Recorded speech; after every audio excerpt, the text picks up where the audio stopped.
It's your show.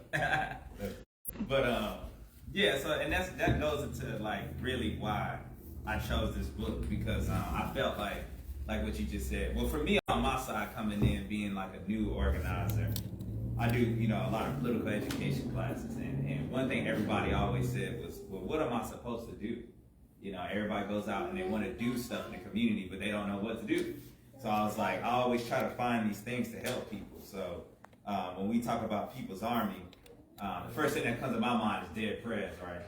Because I remember when I first got out the Army, I was a hardcore Dead Prez fan. So I'm like, man, I'm going to go out there, I'm going to find a dojo, I'm going to be practicing, and I'm going to be doing all this stuff in the video. But I didn't see it around, and I didn't know how to build a People's Army, quote unquote, myself. So that's why I chose this book. So the first question I got for you is what is a People's Army? I don't know. People's Army. I mean, it's self-explanatory. You know what I'm saying? It's a formation who is dedicated to building and protecting, our nation, right? It is the People's Army, just like you said, you was in the United States military, right? Right. Within the military, you have all types of different jobs and positions. So everyone's not a gunner. Some people, their whole tour, their job might be to change the tires, right? You have some people who are chefs or cooks, right? You have some people whose job is to do nothing but clean the toilets, right? They're still in the Army. They all go through basic training, right? Right. No matter, so worst come to worst, somebody come take over the kitchen, you know what I'm saying, it's war. Now some people may say, well, I'm not, I'm down with this, but I ain't into that, right? The reality is when your enemy approaches you, if Sister Robin is let's say you're the cook, Minister Server, all he does is wash the windows of the aircraft. That's all he does all day. His job is just to wash the planes and make sure that the numbers are showing and everything is clear, so on and so forth. Sister's job might be to gas him up. When your enemy comes, they're not gonna be like, you can't just say, well, I'm just a cook. Or you can't say, well, I just clean the aircraft, I just put gas in it. Because in their mind, and understandably so, you feed and nourish the troops. You make sure that there's visibility so they can go bomb the particular areas. You're putting that gas in these tanks so that they can go mow down those communities. So you are just as much the enemy as the dude with the gun. You understand what I'm saying? In fact, you're worse than the dude with the gun because he can't shoot nobody if he can't eat. Right? So People's Army, traditionally, in places like Vietnam and places like, not give Africans credit, in places like Ghana or Kenya or all over Africa or all over the planet, you have folks who, may have been quote unquote peasants, farmers, or what have you. When Che Guevara and those folks was in places like Bolivia, there was no, folks never think about how do the guerrillas eat. You know what I'm saying? It's not like they got bags of groceries. Everybody got some Kroger's bags and they just rolling through the jungle. There were families who knew they couldn't fight, but they wanted freedom, they wanted liberation, so they would hang pots out on the clothesline because they know that those troops would be coming through. So this is their dedication to it. So in building a People's Army, it's about nationhood. It is about us all together. It's not about you just being a soldier shooting down things. It's about you loving your people and being interested in our survival, right? That is part of building a People's Army. But it's also about loyalty. And beyond loyalty, it's about discipline. One of the major problems we have is we lack discipline as a people. Again, as soon as we disagree with somebody, then I ain't down with this shit, I'm gone. And then you'll complain about, I was a part of 12 different organizations. That sounds like a certain brother in Atlanta. I remember he gave me this book when it first came out. He had a book, and inside the book, he talked about his last 7 relationships and what was wrong with the women. Yeah, long book, and he's just talking about all this stuff. So he asked me what I thought about it. I said, "You want my honest opinion?" He said, "Yeah." I said, "You're a bad decision maker." Because ultimately, if that was all, you didn't see all that before, what was wrong with you? You know, but anyway, I'm sorry. Okay. Yeah, no, that's good. Because that goes right into my second question, because I feel like, you know, when people get caught up in trying to, you know, build armies, like you said, they want to be the shooter, they want to be out there in front. But I feel like what they miss a lot of times is the connection with the community, you know. And so I just wanted to speak on what's the importance of having that village, like you talked about in the book, building a good working relationship with the people while you're trying to build the resistance. Yeah, most of the people that got down with our organization over the past 19 years, they didn't just join because, you know, we had some forms and you said fill it out and prick your finger and spin around 3 times and do all that type of stuff and remember this and all that type of stuff. It was through the work. It was just them coming out to the programs and being involved. Because, like Minister Yui, the Black Panther Party said, people learn through observation and participation, right? We say that people get involved in movement and struggle 1 of 3 ways: inspiration, aspiration, or desperation. Unfortunately, most of us are desperate when we join an organization. Because somebody now kicked our door down, police now knocked our wife's teeth out, threw our son on the floor, murdered somebody, so on and so forth. So the community part is imperative. The one thing I can appreciate, and I'm talking about my organization, because I've been a part of my organization for 19 years. You know what I mean? So when they say I'm not only a client, I'm the president, but but it's not just an organization, it's a formation made of different groups. So we have FDP movement, we have Siafu Youth Corps, which is the African Boys and Girl Scout program. We have the Urban Survival Preparedness Institute. We have the African Martial Arts Institute. We have 52 Blocks Atlanta, which is another fighting style. We have Mama's Army, Freedom Home Academy, as far as the education tip. And I know I'm missing something like National Coalition to Combat Police Terrorism. So we are more of a conglomerate type situation. I hate to use that word, that's probably not the best word, but we are a coalition, but we are an active formation where we all represent under one banner, CIF movement. Okay. Now, people within a group, sometimes there's issues, there's tensions.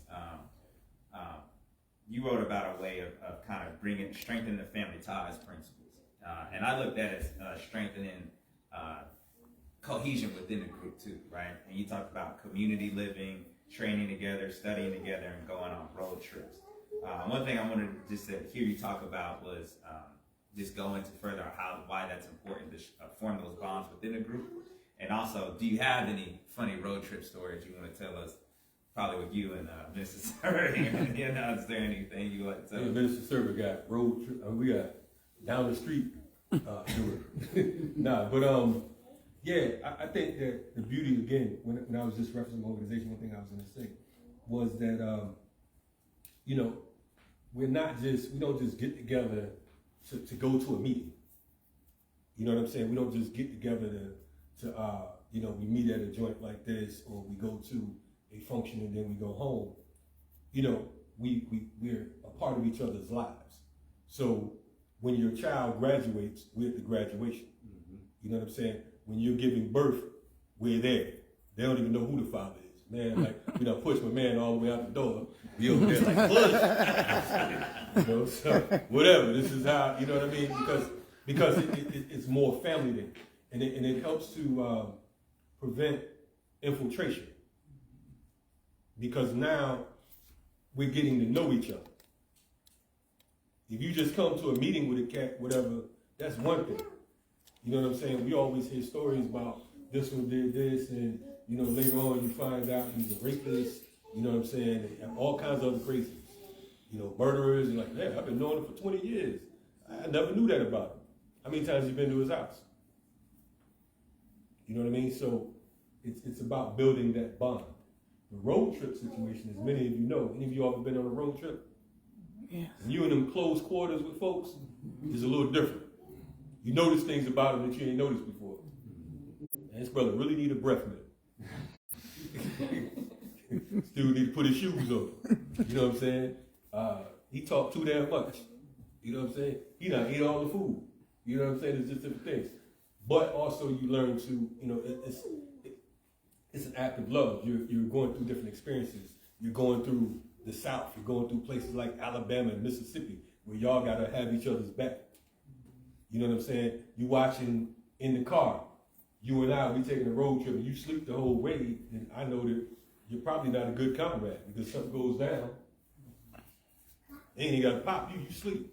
They got to drug me, lynch me, you in the car still. You know, so that all of that is important, just building camaraderie. Hope I answered the journey. So I read in the book that you said you moved to Atlanta in 2004. And so what do you think of the situation now as compared to then? Is it pretty much the same, or has politics changed? Well, Atlanta, you know, they call it the Black Mecca, right? And Mecca's a desert, so that makes sense. I think that, you know, it's become the new Black Hollywood, of course. I think that, you know, gentrification is at an all-time high. More white folks coming to take it over. There's more Negro organizers out here that weren't organizing before. And I think that, again, the ambulance chasing, because you have folks who are vying for a position. When I first came to Atlanta, the first thing that I did as a organizer that was new to the city is I went to every organization that I can, that I knew of. I went to every organization that I knew of because I wanted to lend my services. I wanted folks, A, to know I'm here, and B, I wanted them to know that I'm here, as my man Minister Service said, I'm here to serve. So I didn't come with a cocky attitude. I told them about what I did, and most of these folks, when I went to their organization, they kind of patted me on my head because I looked younger than I was, and everybody wanted to teach me and all this type of shit. And it's cool. I mean, I listened, but at the end of the day, I found out that most of them didn't have any true political education within their own ranks. I remember I got into it with one organization because they didn't like me for years because one of their OGs, he misquoted Malcolm. And at the time, I'm like 31. I'm gung-ho. I'm like, well, actually, he said such and such. No, he didn't. So, I'm like, well, the joint went like, brother, you need to go back and read it. You're going to have to prove that. It just so happened that what I was talking about, I literally just read it on the bus going to the spot. I had the book in my bag. I pull it out. I read what it said. He snatched the book out of my hand. He read it. And then instead of him saying, not bad. Yeah, nah. He's just like, brother, please don't interrupt the class when you come. So his folks, they was kind of upset, and we know some of them, I'll tell you later, but, we cool now. But it's just like, we came in to Atlanta, and I built the squad. I'm gonna keep it 100 with you. I came down here dolo, and I got here May 31st, 2004. And our first Feed the People program was June 9th, 2004. So I hit the ground running. Our first event was the 21st of June, and by that time I had a full squad. And literally, there are many folks who started with us that are still with us today. You know what I mean? And all that was drive, determination. I was everywhere. The one thing I learned coming up, like with us, the OGs, whenever they see you, the first thing they're gonna ask you is, what kind of propaganda you got? So I don't care where you at. You at a party, you at a club, I gotta have something on me to give you to say this is what we're doing, this is what the movement is about. So I was going hard, I was just out there. You know what I mean? And the thing is, I didn't go to the folks who were quote unquote conscious. I used that whole Jesus method. I went amongst the thieves. You know what I'm saying?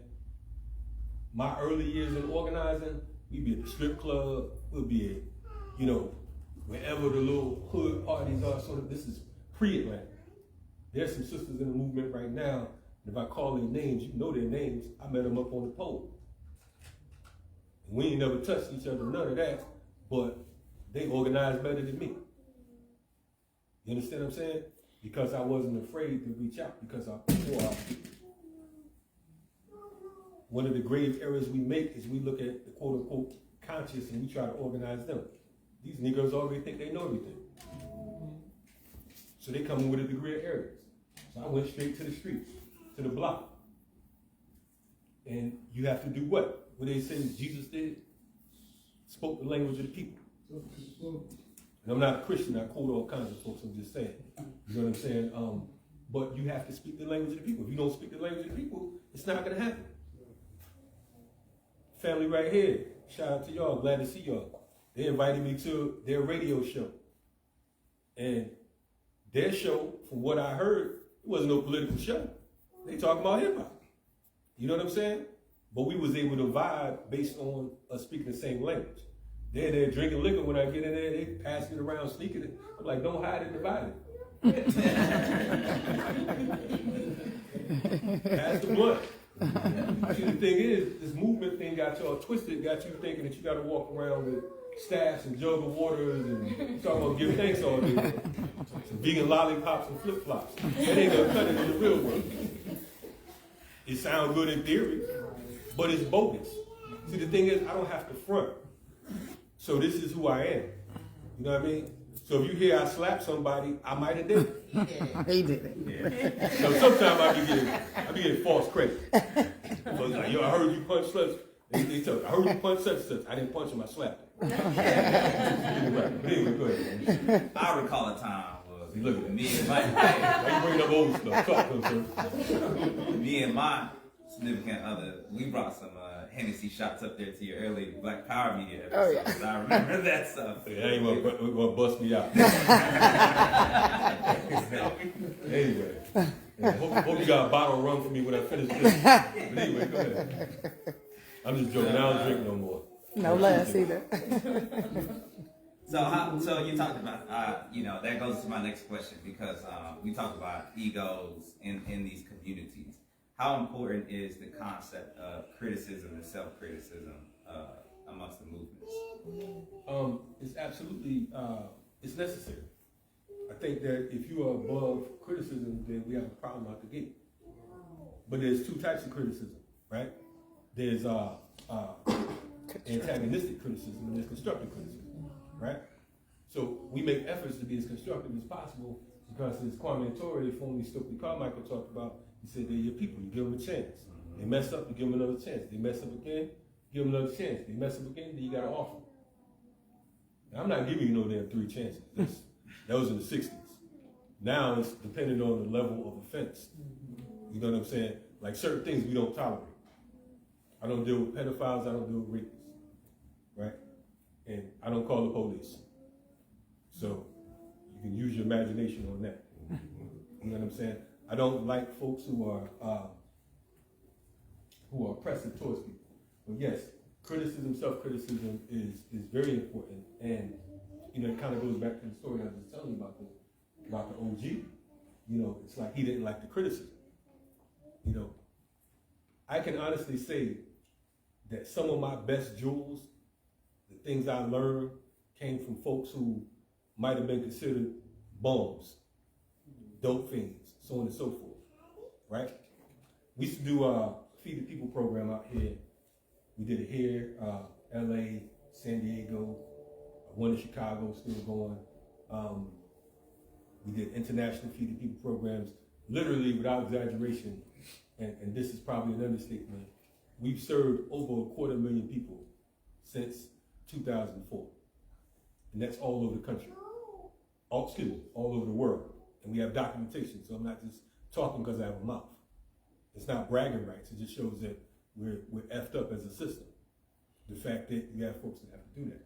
But my point in saying that is Lost my train of thought. You talking about self-criticism? Yeah. Yeah. So my point in saying all that is that regardless of who you are, I think that people will respect you more once they know that you're not above being checked. Mm-hmm. Right? But that don't mean you just go check somebody because you got your ego's bruised. Or they caught you slipping on something and they called you out. Now you're waiting like double dutch to call them out. That's not how this thing works either. You know what I'm saying? They say man sharpens man like steel sharpens steel. And that's what we should be doing, sharpening each other. All right. Two last questions. What does modern COINTELPRO look like, and how should groups deal with it? What does modern COINTELPRO look like? Modern. Everybody know what COINTELPRO is? Yeah. Yes. Everybody know what counterinsurgency is, right? Okay, cool. What does modern COINTELPRO look like? Modern COINTELPRO doesn't really have a face. Modern COINTELPRO looks like any Negro, any white boy, whoever, it's out here talking that talk. We have a whole lot of folks, I noticed over the past few years, particularly with the whole COVID situation, where you have all types of different individuals who are, quote unquote, in charge all of a sudden. Mostly people you never heard of, right? But they'll come out looking tough, brandishing their weapons, you know what I'm saying? Talking tough talk about what we need to do. We need to burn it down. We need to shoot. You should be careful with people like that. One of the things I've learned over the past 19 years, there's never been a point in my organizing out here, when we was out there on the ground, that white folks was running anything. Right now you have all kinds of white anarchists and white folks just out there in the streets running them up, talking about their leadership, and black folks running behind them. And you have a few black spokespersons out there that's on the megaphone and the microphone, right? Never has happened with us. Our motto has always been, you could come around, but you don't run shit. Part of my English, right? You don't run nothing, so get in line. There's been plenty of times where we were out organizing, and white boys like to act like they're crazy, act like they about to start breaking something up. I sent a couple brothers and sisters over there, look, shut that down. And it shut down. And what does that mean? Does it mean that we're afraid? No. If we have these babies out there, and we have sisters and brothers who may not be trained or equipped, and all you want to do is just come show your disdain for what's going on, you don't want to be caught up in no madness, right? You don't want to risk your life because of the fact that these crackers or these Negroes out there acting a fool. So we would always have checks and balances, right? We shut that down so quick you won't even know what's happening. You know what I'm saying? And if they don't want to cooperate, then we have some brothers and sisters take them around the corner and educate them. They'll come back around, propped up, wobbling, but they won't be acting a fool no more. So counterinsurgency also, we talk about the internet. Right now, I'm so grateful coming up that we didn't have social media, because that's like the get indicted hotline. It's like these cats, they just like, we're over here with such and such. You got folks recording you, taking pictures of you. I've been in situations where I'm having a die-hard meeting. Cat just come up, like, yo, what are you doing? Oh, nah, I just wanted to, you can get out my face. A lot of these platforms that you see popping up on YouTube, they police. They police, white, left, and black. Don't just think that because a person's African or black that they won't betray you.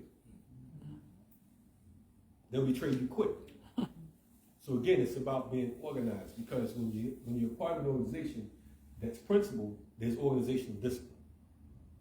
It don't just go whichever way the wind blows. It's not how it goes, Okay.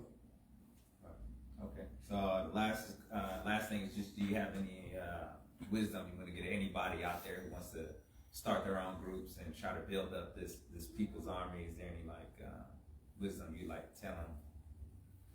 I think that I never want to tell folks not to do certain things, because part of the reason we started FTP movement is because we didn't fit into other organizations, right?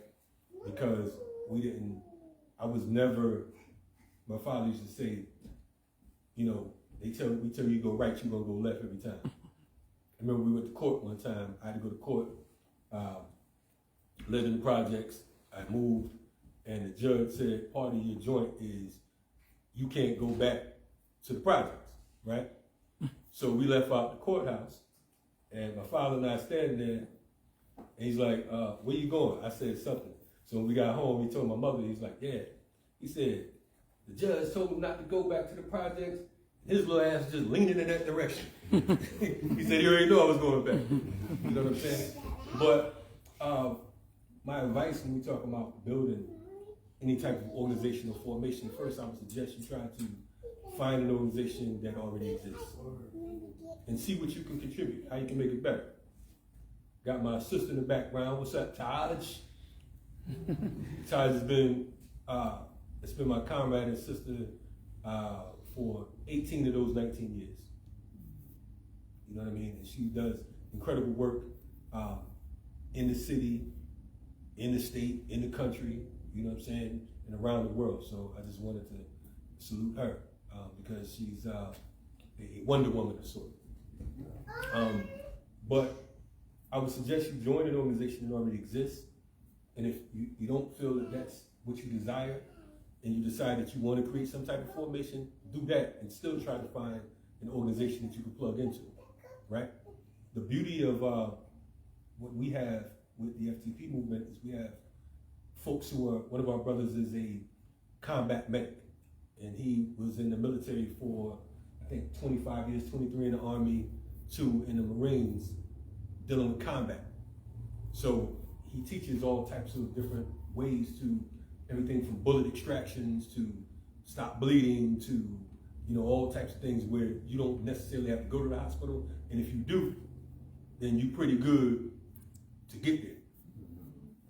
We have our brother Balogun, who's the founder of the African Martial Arts Institute. He's been training in martial arts for 50 years. He learned from his father. He's only 54. You know what I'm saying? But I trust these folks. You know what I mean? And so many other qualified individuals. Now what happens is you have organizations in Atlanta that know what we do. But in many cases, due to ego, they don't want to get down with it because of the fact that we doing this over here and we doing that. Look, we all oppressed. You all jacked up, so at the end of the day, you ain't doing jack shit. You understand what I'm saying? If all the political prisoners ain't free, if the communities ain't clean, if we're not securing our neighborhoods, if we're not oppressed, we're still oppressed, then I don't want to hear about what you're doing.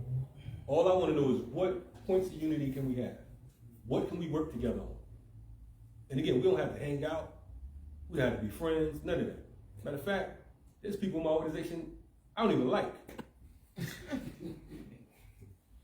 And they don't like me. But you can't mess with me. Because they will tear your ass apart.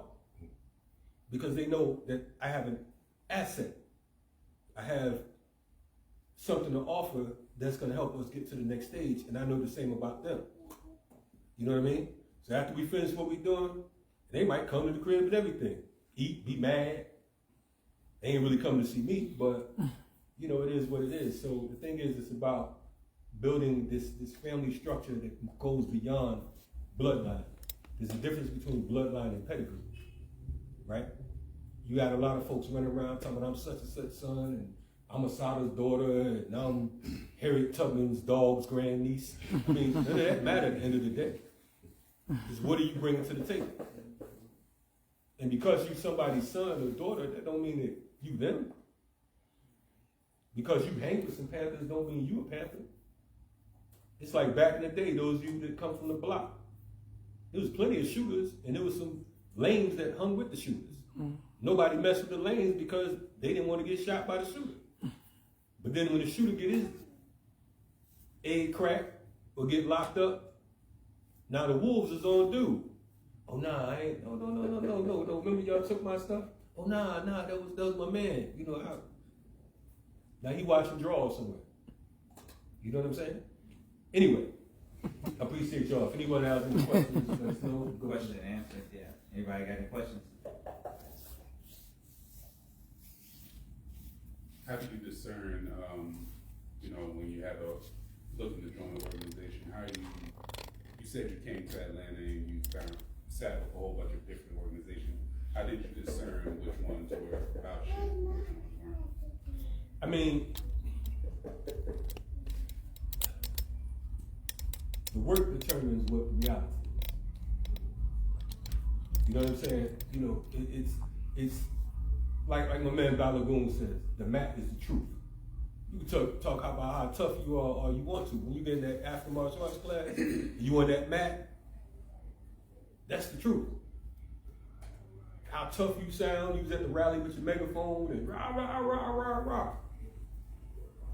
There's a lot of cowards out here. But there are some sincere forces as well. And there's also sincere forces within ranks of some of these organizations that's half-assed. I'm gonna go out on the ledge real quick, give you an example. You had, what's this cat name who stole Jazzy Jeff name? That's walking around talking about guns. Grandmaster J, right? This guy, he's walking around with the guns. He's up on Stone Mountain, had what, 500, 300 brothers, sisters with guns and whatnot. Great. While they was up at Stone Mountain, right down the street, a little young girl was shot, killed, around the time that Rayshard Brooks was. There was no threat on the Stone Mountain piece.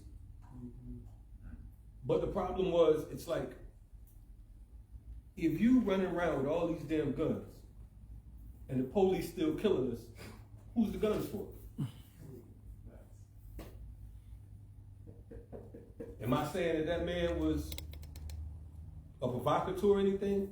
I don't know what he is, I don't know him. But I think that he was ignorant with his movements. When you're a grown man or woman, and you run around brandishing your weapons, that's not really intelligence. If I'm showing you what I got, you're not gonna remember I had it. Let that sit with you. But yeah, so I mean the work itself, man, the track record, that don't, it's like they say, the scoreboard don't lie. You say you played with Jordan all you want to. I scored more than Jordan. Where? You know, so that's what it is. And for the record, I'm not here to criticize other formations. Although I think that after 37 years of doing this thing, I could. But y'all can see, I ain't gotta, you know.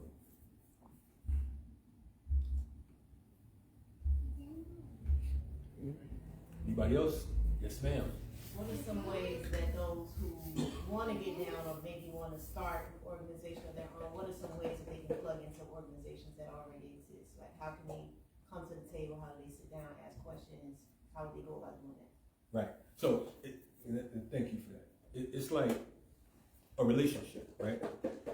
When you meet, brothers meet a woman, they want to know everything about her. What you like to eat, what's your favorite color, you know, what fragrances you like. Even if they ain't halfway listening, they want to know. You know what I'm saying? You have a man, whatever, so on and so forth. It's like hip hop. You know what I'm saying? You know everything about the artists, what records they put out, what went gold, what went platinum, so on and so forth. It's the same with organizing. Organization is more important than damn everything I just said because of the fact that you're talking about involving your family, right? I was looking at a couple of Taj's children last night, and her daughter was 2 when I first met her. How old is Lena now? She'll be 19 in April. She's 19 in April. We got little pictures of her out feeding the people program. I mean, doing the feed the people joint. I remember we be talking about, like we'll have a meeting here right now, she'd be tugging on my leg, Chief, are we gonna go feed the people today? That's all she wanted to do. She didn't care about nothing y'all talking about. Are we going out there to feed the people? You know what I'm saying? Same with her children. Her family has always been involved in the joint. How do you get involved? Boom. Investigate. Research. You know what I'm saying? Find out who's out there. I always hear young organizers talking about what somebody ain't doing. Ain't nobody doing, or old ones as well. Ain't nobody out there doing nothing. How do you know if you're not there? Ain't nobody fighting the police. It's easy to say while you on your laptop. You know what I'm saying? So you got to go out and investigate and see which formations are out there, see what who are some of the OGs in the community. You know what I mean? It's just like if you was on the block, you ain't gonna just go set up shop anywhere. You gotta see, like, you gotta peep the terrain. What's going on? Is the police over there? Are these guys over here doing something? Wait, who's the stick-up kids? Because I definitely gotta watch out for them, right? So you gotta be clear. You gotta be able to, decide to research and all that, and not just run around talking dumb stuff like, about what your, you're not your grandparents. You know you're not grandparents. You're punks. Grandparents actually put in work. Grandparents had to suffer and fight and live through this stuff. And your arrogant ass telling us, I'm not my grandparents. Or they say I'm not my ancestors. Yeah, or your ancestors. I don't know what kind of ancestors y'all had. I seen my grandmother get down. I saw her chop a man's toe off right in front of me. She told the man to get off her porch. And the dude said, "What you gonna do if I don't?" I was a little boy, I'm eating my ice cream. I'm like, "Damn, he must not know my grandmother." What Big gonna do? We call her Big. What Big gonna do? Big went inside, she got an axe. She told dude to get off her porch. "Yo, what you gonna eat?" I dare you to hit him. Flew! Chopped his little small toes off. He picked his goddamn toes up and got on through. I was wild. The fact she had an axe. So, I'm Big's grandson. Anyway, anybody else got any questions? I have a question. Yes. Kalonji, I appreciate all that you've done. Thinking about Atlanta and all this massive gentrification that's happening, not only in Atlanta, but mostly black cities, right, across the country. But especially in Atlanta now, we have this class issue. So trying to organize, and you got this class issue going on with some of these black folks who are like, let this influx, let this new Atlanta come. Like, how do you navigate? I mean, it can become very disempowering. Like my block on the Southwest, within the last 2 years, it has completely changed, and it's quiet. It's like you walk on the block and you see somebody who used to live there, elderly, or been there for a while. The next thing you know, somebody different than they could. And it's not like it's okay to have diversity, but these people don't integrate. They're not friendly. They don't even want to coalesce. So I just see this class thing happening in Atlanta. Right. And that is our fault. Because what happens is they're organized. So these white folks, for years, and politicians, they will watch the neighborhood get torn down.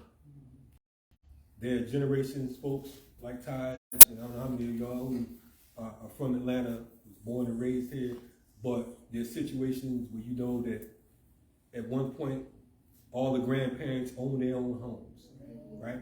All the elders, they bought their houses, so on and so forth, and then it falls into the hand of their children or their grandchildren. They don't respect it as much. The neighborhood becomes blighted. It's run down.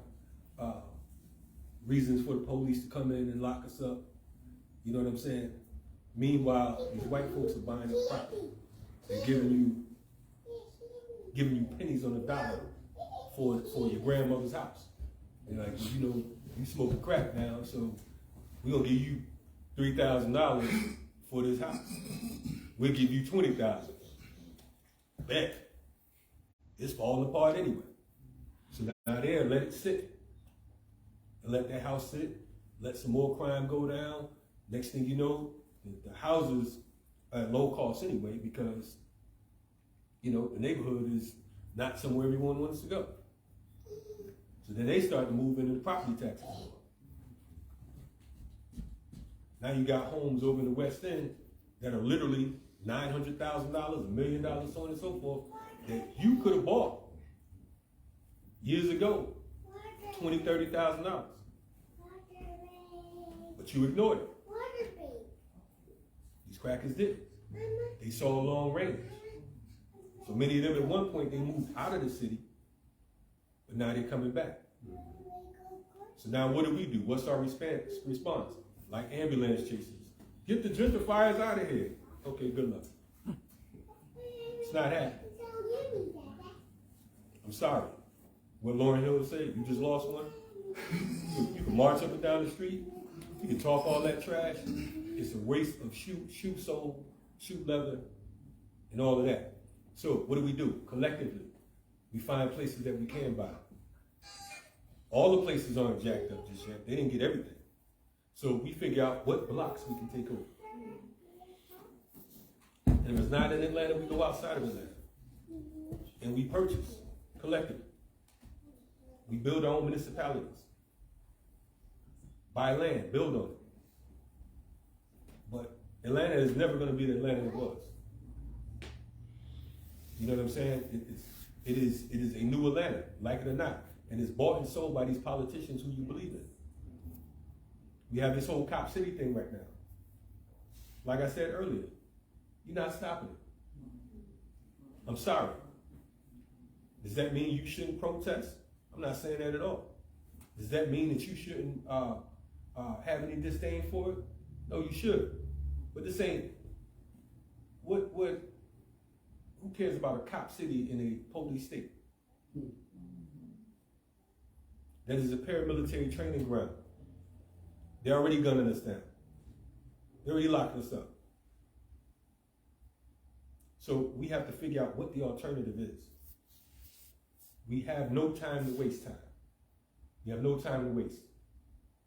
We have to figure out how do we organize and prevent things that are not coming. You don't even have to be Miss Cleo's son or Dionne Warwick's nephew to look out and see what the future holds. All you gotta do is study history and it's clear. It's clear.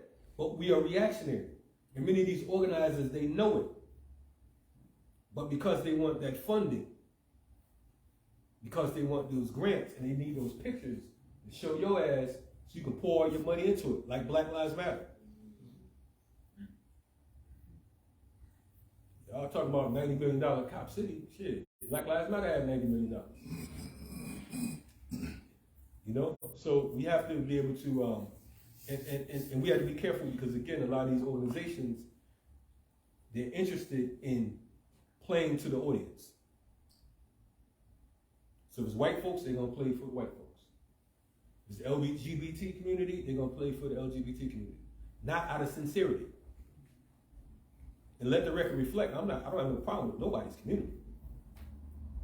I'm just saying, what's the reasoning behind what you're doing? You know what I'm saying? Is it sincere or not?